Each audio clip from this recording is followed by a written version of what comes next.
Pauline, I want to ask you more about domestic issues and Barnaby Joyce. When's the last time you spoke to him, and how close are you to getting him on board with One Nation?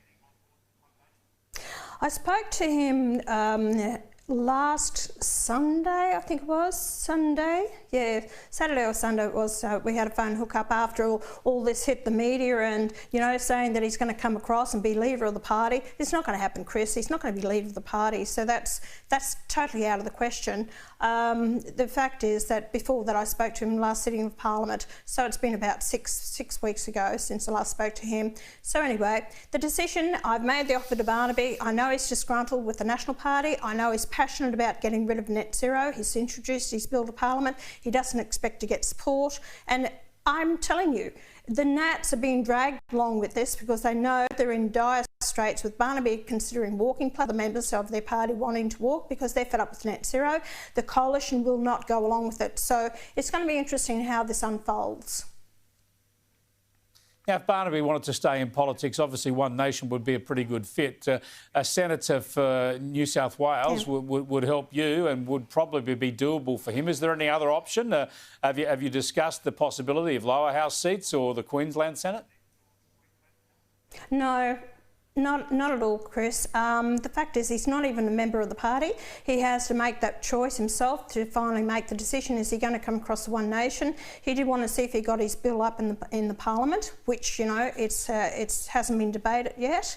And it's quite interesting to see where this is going to go. So anyway, just to put people's fears, one woman said to me today on the plane, she said, it's great that Barnaby's come across, but please do not make him leader. You have to be there. So that was nice to hear. But it's about a team. It is nice to hear, but but people are thinking about what would happen when you retire. At some stage you have to retire, Pauline. But at some stage, it can't be Pauline Hanson's One Nation party. At some stage, someone has to lead it.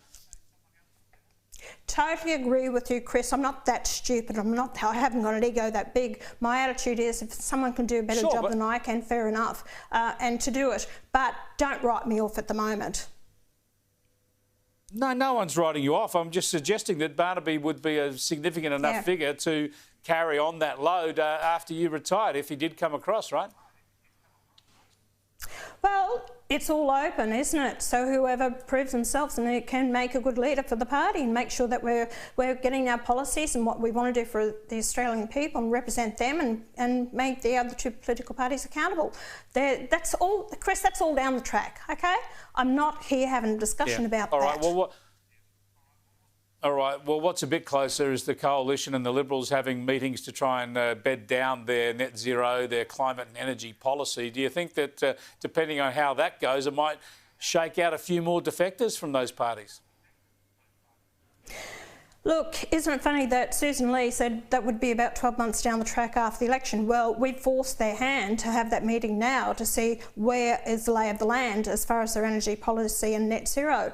Now, I'm really not impressed with Susan Lee, who says, look, I'm not going to turn up the meeting. Chris, I went to the meeting prior to the last election to meet with their advisors and policy direction. I actually was instrumental in, you know, giving them my input into policy. They're on a real issue now with possibly members of the coalition walking away, and she can't even go there to listen to their concerns and look at a policy direction where they want to move forward.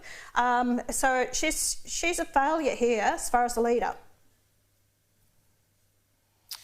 Thanks so much for joining us again, Pauline. I appreciate it.